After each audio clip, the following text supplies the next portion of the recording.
Hello again, sir, madam. Welcome to my kitchen.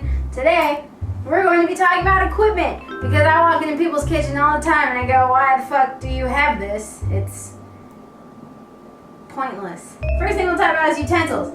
This. What the fuck is that? What am I supposed to do with this? And why does it bend? And why is it melted? And this. Admit it, you've never ever once used this. Oh yeah! Yes! Oh, it doesn't work that well. Everything that's like a plastic like this, you should probably get rid of because it's gonna melt into your food and it's stupid. God,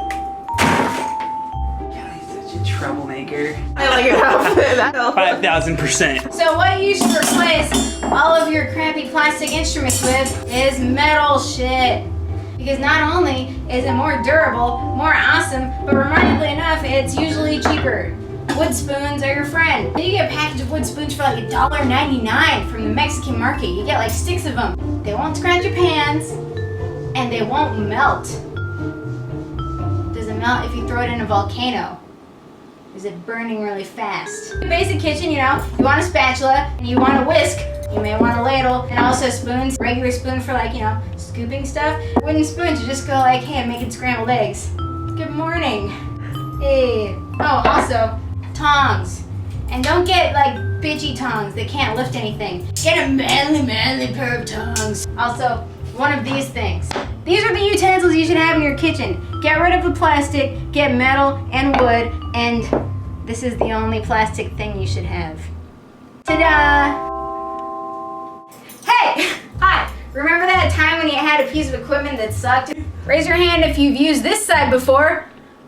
Oh, nobody. So hey, it's 2012 and we have something better. It's called microplanes. They're more expensive, but vastly more productive because they don't suck. Like this, you're pressing cheese against a blunt edge.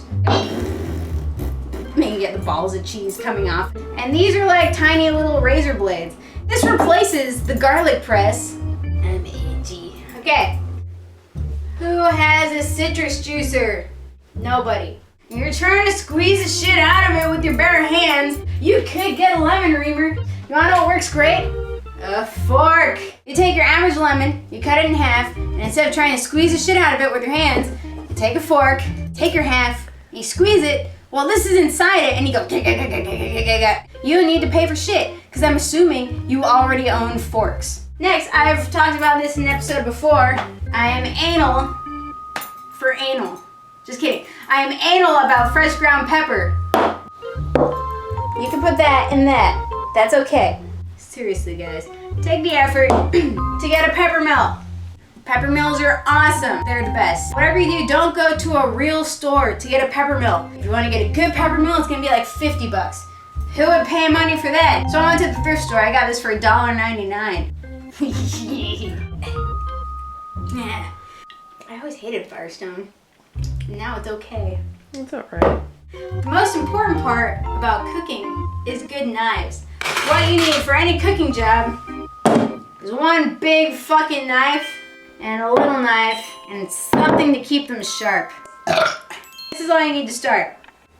A wonderful president once said, "Speak softly and carry a big stick." Now, if you're ever a woman considering a career in the kitchen, like I did, you might want to revamp that phrase to be, have the foulest fucking mouth in the kitchen and have the biggest fucking knife. In fact, someday I'm going to engrave Dick Envy along its side because, let's face it, I wish I was a man. Yeah. So, you have a big fucking chef's knife and you have a small knife and then you want this thing. Comes with every knife kit. Everyone goes, what the fuck do I do with this? But believe it or not, this actually does help. After prolonged use, the edge of your knife, which is like this, will start to curve. So what this does, it actually does not sharpen the knife, it hones the edge. You're getting that curve to go the fuck away. If you sharpen your knives all the time, you're doing it wrong. I won't judge you, but I'm judging you. When I first started doing this, I had no idea what the fuck I was doing. It's a weird stick. I got a knife, I don't know. So you wanna go 45 degrees, roughly. Don't freak out about it. You won't make your knives more duller, any more dull by trying. So you want to make sure that you go on both sides. And amazingly enough, you don't really need a lot of pressure. I fucking love knives. You can feel the edge of your knife and feel how sharp it is. You'll be like, oh, it needs to go a little bit to the left, huh? There it is. Are you serious? I'm serious. Word of advice, don't ever put all your knives in a drawer with stuff, because they will dull. Some people have steamer baskets for vegetables. If you don't be afraid to put a fucking strainer on top of your pots. No one's gonna judge you for this. Even I won't judge you, I do this. You're probably going to want something to bake on at some point. This is a great dish. It's ceramic, it's oven safe, it's a great size for like a chicken. You just want some sort of baking thing that you can roast a thing in. You may at some point decide that you need bowls. Like I said before, plastic, why get in plastic when you get in metal and wood? Throw away your plastic cutting boards because they suck. Plastic cutting boards actually harbor more bacteria than wood ones do. I just don't like it. I hate it. I hate plastic. I'm biased. The only thing I really do hate is the plastic cutting boards that are like this thick. What is with that? My mom has those. Stupid. She likes that you can like funnel it into the... Yeah, I can funnel my piss into a pie with a fucking funnel, but I don't do it. Question from the audience. Hey, I have a cutting board. I can't scoop stuff off it. I will kill you while you're sleeping. I love you. Get a cooking sheet. You probably want to cook stuff on it. As you can see, this one's well used. It's even got grit on it from the last time I used it. Gross. Get one. Doesn't matter what it looks like. Cast iron is quite possibly the greatest thing on the planet. Not only is it usually the cheapest cookware that you can get your hands on, it looked exactly the same at the turn of the century when your grandmother owned it. You wanna know what that means? That means no room for fucking improvement. It's the fucking best. It's so like seasoned with oil, it looks greasy and you're like, I don't wanna touch it, but you cook an egg in that and you're like, nothing's sticking. Fucking ever. Like non-stick pan, you're cooking with it, Teflon's coming off in the pan, you're like, great, I can't wait to get cancer. This is gonna be awesome. Yay! You wanna know what's even awesomer about it? You barely have to wash it. So you just take steel wool and you just go, no soap.